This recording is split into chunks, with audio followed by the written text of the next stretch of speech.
សូមជម្រាបសួរដល់បងប្អូនទាំងអស់គ្នានៅក្នុងសេចក្តីស្រឡាញ់របស់ព្រះអង្គវិលត្រឡប់មកចំពោះទី10នៃមេរៀនរបស់យើងដែលនិយាយអំពីព្រះគុណនិយាយដល់ចំណុចនេះបងប្អូនពិតជាបានដឹងខ្លះៗបានយល់ពីអត្ថន័យមិនខុសពីខ្ញុំយល់ទេអញ្ចឹងយើងនឹងសិក្សាជាមួយគ្នាថាហេតុអ្វីបានជាសាវកដំបូងចាគឺគាត់ពិតជាបានធ្វើជាទីបន្ទាល់បន្ទាប់ពីព្រះយេស៊ូវគ្រីស្ទមានប្រជញ្ញរស់ឡើងវិញហើយគាត់បានចេញទៅហើយគាត់បានធ្វើការយ៉ាងអស្ចារ្យដូចជាសាវកប៉ូលដូចជាលោកបានអាបាសដូចជាលោកស៊ីឡាសអញ្ចឹងយើងឃើញថាទាំងអស់នឹងគឺគាត់បានទុកផ្ដាក់ក្រុមសាវកនៅក្នុងព្រះគុណរបស់ព្រះជាម្ចាស់នៅក្នុងព្រះគម្ពីរកិច្ចការចំពុក4ខ33និងកិច្ចការចំពុកទី14ខ26យើងឃើញហើយហេតុអ្វីបានជាក្រុមជំនុំអន្តិយោគបានអធិដ្ឋានទូលសូមឲ្យសាវកពលឬក៏អ្នកបម្រើរបស់ព្រះអង្គបានពេញទៅដោយព្រះគុណចាអញ្ចឹងយើងឃើញថាគ្រប់យ៉ាងដែលសាវករបស់ព្រះអង្គធ្វើសិតតែត្រូវការជំនួយដូច្នេះហើយមិនថាជំនឿមិនថាព្រះគុណគឺជាអំណោយដែលព្រះប្រទានមកដើម្បីជាអាវុធឬក៏ជាកិច្ចការមួយដែលអ្នកជឿអាចប្រើបានតោះយើងចូលទៅដល់ចំណុចធំអត្ថន័យនៃព្រះគុណការយល់ដឹងជាទូទៅគឺពាក្យថាព្រះគុណដូចជាការដែលព្រះបានប្រណីសន្តោសនិងប្រោសដល់យើងទាំងអស់គ្នា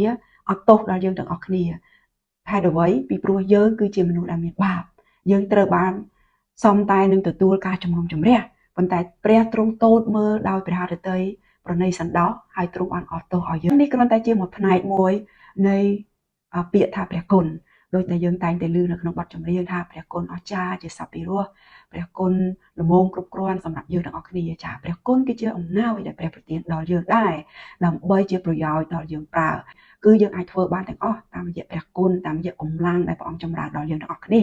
ហើយព្រះគុណមួយទៀតយើងអាចដាក់និយមន័យថាគឺជាព្រះចេស្តាឬក៏អំណាចរបស់ព្រះអង្គដែលផ្ដល់ឲ្យយើងដើម្បីឲ្យយើងអាចធ្វើកិច្ចការដែលមិនអាចទៅរួចប៉ុន្តែយើងអាចធ្វើការនោះបានចាព្រះយេស៊ូវគ្រីស្ទជាព្រះអម្ចាស់នៃយើងនិងព្រះជាព្រះវរបិតាដែលបានស្រឡាញ់យើងហើយប្រទានការកំសាន្តចិត្តអស់កលជានិច្ចនិងសេចក្តីសង្ឃឹមដ៏ប្រសើរដោយសារព្រះគុណកំសាន្តចិត្តអ្នករាល់គ្នាព្រមទាំងប្រទានឲ្យអ្នករាល់គ្នាចូលមកមួនក្នុងគ្រប់ទាំងការល្អដែលអ្នករាល់គ្នាធ្វើនិងពាក្យសម្ដីដែលអ្នករាល់គ្នានិយាយពីថេសាឡូនីកជំពូកទី2ខ16ដល់ខ17ព្រះគុណរបស់ព្រះអង្គមិនត្រឹមតែធ្វើឲ្យយើងចូលទៅក្នុងគ្រួសាររបស់ព្រះអង្គប៉ុណ្ណោះទេថែមទាំងប្រទានឲ្យយើងមានចេស្តាឬក៏មានអំណាចដែលយើងអាចត្រូវការរស់នៅជាប្រចាំថ្ងៃនៅក្នុងជីវិតរបស់យើងជាគ្រីស្ទបរិស័ទចាយើងមើលការចង្អុលបង្ហាញពី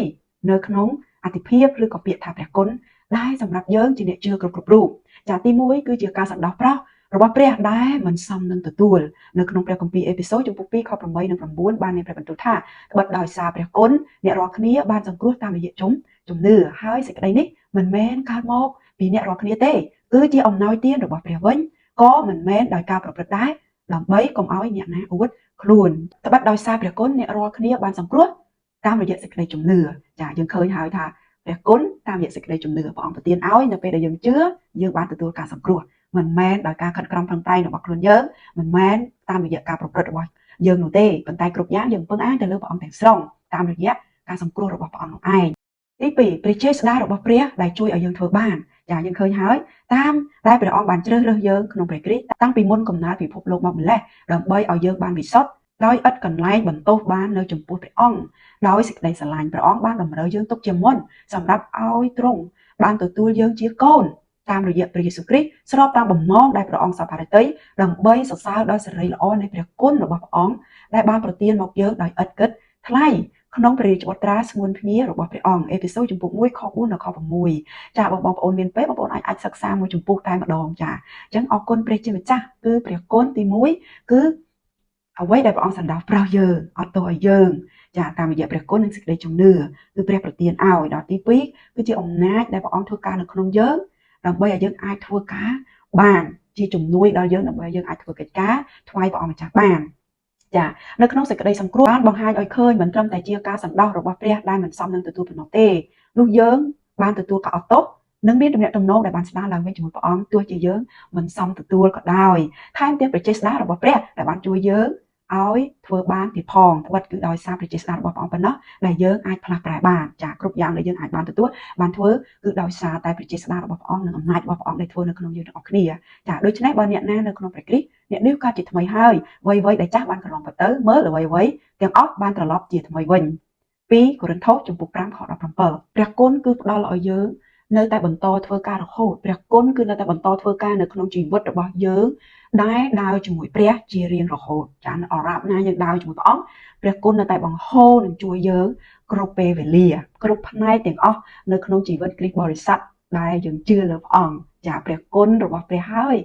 យដែលធ្វើឲ្យយើងលូតលាស់ហើយមកមួនជាប្រជាស្ដាររបស់ព្រះដែលជួយបានប្រទានឲ្យយើងមិនចាំបាច់ត្រូវការបុណ្យកុសលដែលយើងខំប្រឹងនោះទេចាយើងគ្រាន់តែទៅរកព្រះអង្គដើម្បីជួយយើងហើយយើងទៅធ្វើ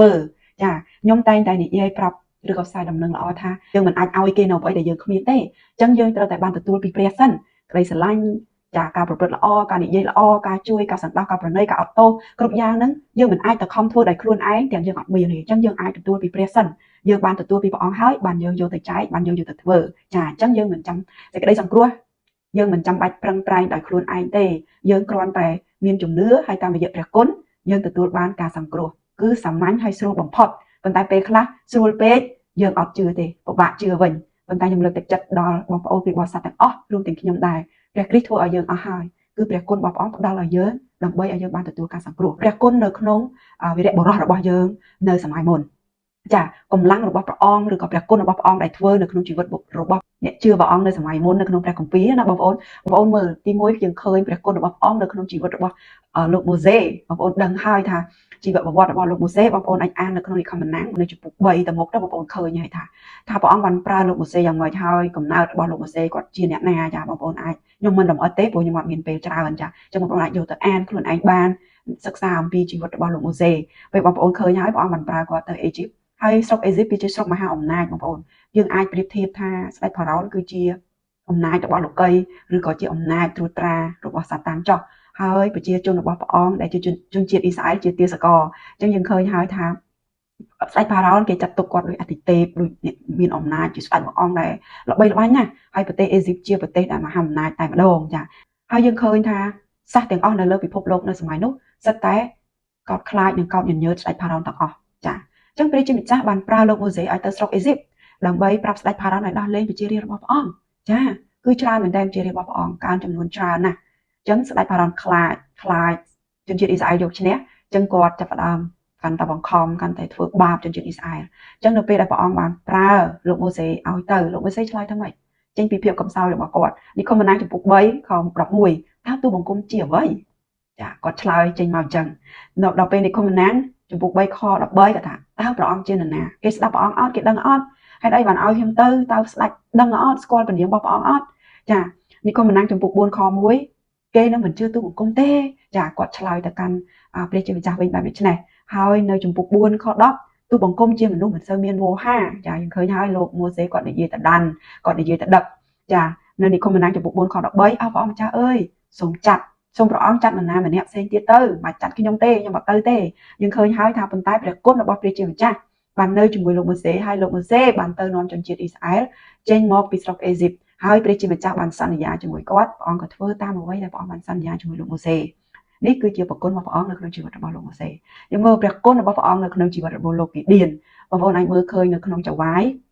ចំពុក6បងប្អូនឃើញហើយនៅពេលដែលព្រះជាម្ចាស់បានត្រាស់ហៅ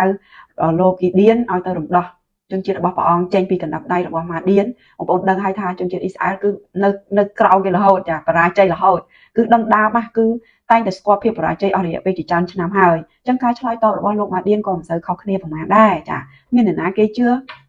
ជឿពាក្យខ្ញុំទៅព្រះអង្គ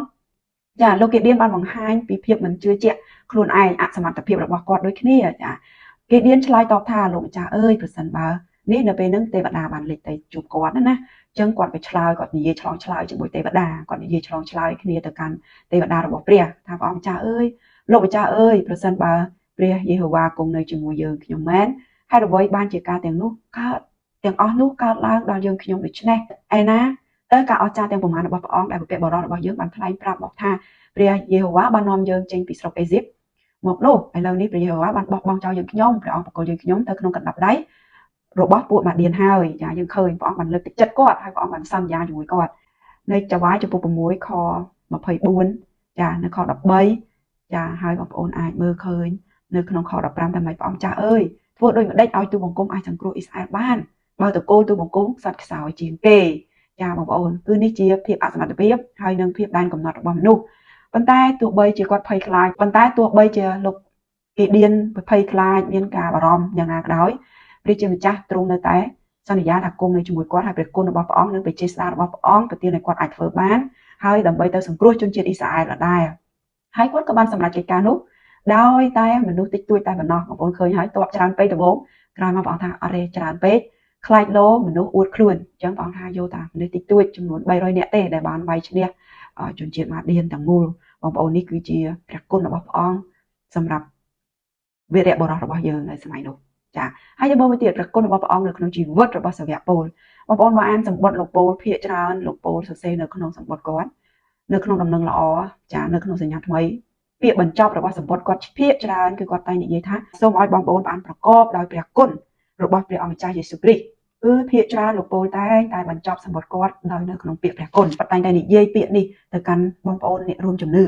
យើងឃើញថាជីវិតរបស់លោកពូលក៏មិនអន់ដែរបងប្អូនគឺជួបរឿងច្រើនណាស់ចាត្រូវគេចាប់ដាក់ពន្ធនាគារត្រូវគេវាយនឹងរំពាត់ត្រូវគេចាប់ទៅជួបទីប្រឹក្សាផ្សេងចាប់ប្រកាន់គាត់រឿងរ៉ាវជាច្រើននៅដែលពេលដែលគាត់បានដើរប្រកាន់យកសេចក្តីជំនឿដែលជឿលើព្រះយេស៊ូវគ្រីស្ទអញ្ចឹងមិនស្រួលទេជីវិតយើងគ្រីស្ទបរិស័ទប៉ុន្តែ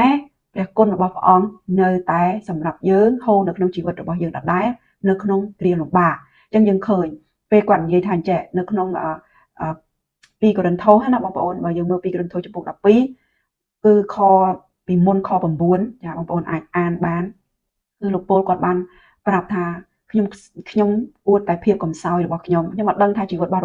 លោកពលមានជំងឺអីមានបញ្ហាអីទេខ្ញុំអត់ដឹងទេប៉ុន្តែគាត់បានប្រាប់ឲ្យព្រះអង្គដកយកចាភាពកំសោយនឹងបន្លានៅក្នុងជីវិតរបស់គាត់ប៉ុន្តែក្នុងពេលដែលទុក្ខលំបាកព្រះអង្គបែរជាប្រាប់ថាព្រះគុណរបស់ព្រះអង្គល្មមគ្រប់គ្រាន់នៅភាពកំសោយរបស់អ្នកអញ្ចឹងនេះបញ្ជាក់ប្រាប់ថាពេលខ្លះទ្រង់មិនយកយើងចេញពីបញ្ហាទ្រង់មិនរើភ្នំឲ្យយើងទេប៉ុន្តែព្រះគុណរបស់ព្រះអង្គនឹងនាំយើងឲ្យឆ្លងរួចអញ្ចឹងយើងមើលព្រះគុណរបស់ព្រះអង្គដែលបង្ហូរក្នុងជីវិតរបស់យើងជាអ្នកជឿម្ដងយើងឃើញថានៅក្នុងទំនាក់ទំនងជាមួយព្រះនៅពេលដែលយើងដើរជាមួយព្រះអង្គរៀងរាល់ថ្ងៃមិនស្រួលទេបងប្អូនចាស្ថានភាពតានតឹងគ្របសង្កត់យើងមិនចេះចប់មិនចេះហើយទេចាប៉ុន្តែយើងជឿជាក់លើព្រះបន្ទូលរបស់ព្រះអង្គទោះជានៅក្នុងកលៈទេសៈណាក៏ដោយគឺយើងនឹងឆ្លើយតបចំពោះព្រះតាមរយៈសេចក្តីជំនឿរបស់យើងគឺជាព្រះគុណរបស់ព្រះអង្គគឺជាអំណាចវិជាស្ដាររបស់ព្រះអង្គនឹងជួយយើងឲ្យអាចធ្វើបានមិនថានៅក្នុងស្ថានភាពណាយើងនៅតែមានជ័យជំនះចាអញ្ចឹងយើងនឹងសម្លឹងមើលទៅកាន់ព្រះបន្ទូលសន្យារបស់ព្រះអង្គដែលនឹងមានសម្រាប់យើងថាម៉េចគឺទ្រង់សន្យាសម្រាប់យើងថាយើងអាចចូលទៅឲ្យបល្ល័ង្កនៃព្រះគុណដោយចិត្តក្លាហានទោះបីមានរឿងអ្វីក៏ដោយទោះបីយើងមានឧបសគ្គយ៉ាងណាក៏ដោយអ្នកអាចចូលទៅកាន់ព្រះគុណរបស់ព្រះអង្គបងប្អូនដឹងទេថាព្រះយេស៊ូវទ្រង់អង្គុយនៅក្នុងបល្ល័ង្កហើយបល្ល័ង្ករបស់ព្រះអង្គមានឈ្មោះហើយព្រះគុណក៏មានឈ្មោះដែរតែបងប្អូនចង់ដឹងថាព្រះគុណឈ្មោះជាអីទេចាព្រះគុណជានរណាព្រះគុណគឺជាបុគ្គលបងប្អូនចាខ្ញុំជឿថាពេលដែលខ្ញុំនិយាយឆ្លៀននេះបងប្អូននឹងដឹងត្រួសហើយថាព្រះគុណគឺជាអ្នកណាចាចឹងបងប្អូនឲ្យអាននៅក្នុង Hebrew ជំពូក4ខ16ដូច្នេះយើងត្រូវចូលទៅកាន់បល្ល័ង្កនៃព្រះគុណទាំងទុកចិត្តដើម្បីទទួលព្រះハរតីមេត្តាហើយរកបានព្រះគុណមានន័យថារកបានសមត្ថភាពយើងអសមត្ថភាពយើងអត់អាចដឹងទៅធ្វើម៉េចប៉ុន្តែព្រះគុណនឹងជួយយើងជាជំនួយនៅពេលដែលយើងត្រូវការចាព្រះទ្រង់អាចធ្វើបានគ្រប់ការទាំងអស់មិនថានៅក្នុងកលៈទេសៈណានៅក្នុងជីវិតរបស់យើងទេហើយព្រះទ្រង់អាចនឹងធ្វើឲ្យគ្រប់ទាំងព្រះគុណបានចម្រើនដល់អ្នករាល់គ្នាប្រយោជន៍ឲ្យមានទាំងអស់គ្រប់គ្រាន់ជានិច្ចដើម្បីឲ្យបានចម្រើនឡើងខាងឯការល្អគ្រប់ចម្ពោះ2កូរិនថូសចំពោះ9ខ8ចាខ្ញុំសង្ឃឹមថាបងប្អូននឹងប្រើអាវុធឬក៏ប្រើសិទ្ធិអំណាចដែលព្រះប្រទានដល់យើងគឺជំនឿហើយនឹងព្រះគុណនៅគ្រប់កលៈទេសៈណាទាំងអស់ទោះបីជាយើងមិនសមបំណងទោះបីជាការរស់នៅប្រចាំថ្ងៃរបស់យើងមានភាពតានតឹងមានភាពពិបាកសូមបងប្អូនទទួលយកអំណោយទានរបស់ព្រះដែលជាជំនឿហើយនឹងព្រះគុណមកសម្រាប់យើងបានរៀនអំពីព្រះគុណហើយបងប្អូនក៏ស្គាល់ពីអត្ថន័យនៃព្រះគុណគឺព្រះគុណបានមកដែលព្រះអង្គផ្ដល់ឲ្យយើងដើម្បីទទួលការសង្គ្រោះតាមរយៈព្រះគុណនិងសេចក្តីជំនឿក្រោយមកព្រះគុណនៅតែបន្តធ្វើការនៅក្នុងជីវិតរបស់យើងរហូតដល់សប្តាហ៍ថ្ងៃចាព្រះគុណជួយយើងនៅក្នុងគ្រាលំបាកហើយព្រះគុណនឹងផ្ដល់ឲ្យយើងនៅពេលដែលយើងត្រូវការគ្រប់ពេលវេលានៅថ្ងៃនេះយើងនឹងសម្រេចចិត្តទទួលយកព្រះគុណរបស់ព្រះអង្គនិងវិជាស្ដាររបស់ព្រះអង្គដែលនឹងអាចជួយយើងបានចានៅចូលមកក្នុងគ្រប់ផ្នែកនៅក្នុងជីវិតរបស់យើងទាំងស្រុងតែម្ដងហើយយើងពឹងអាងទៅលើព្រះគុណរបស់ព្រះអង្គគ្រប់ពេលវេលាមិនមែនដោយសារយើងទេប៉ុន្តែដោយសារព្រះជាម្ចាស់អញ្ចឹងសូមព្រះអង្គប្រទានពរជួបគ្នានៅជំពូកក្រោយ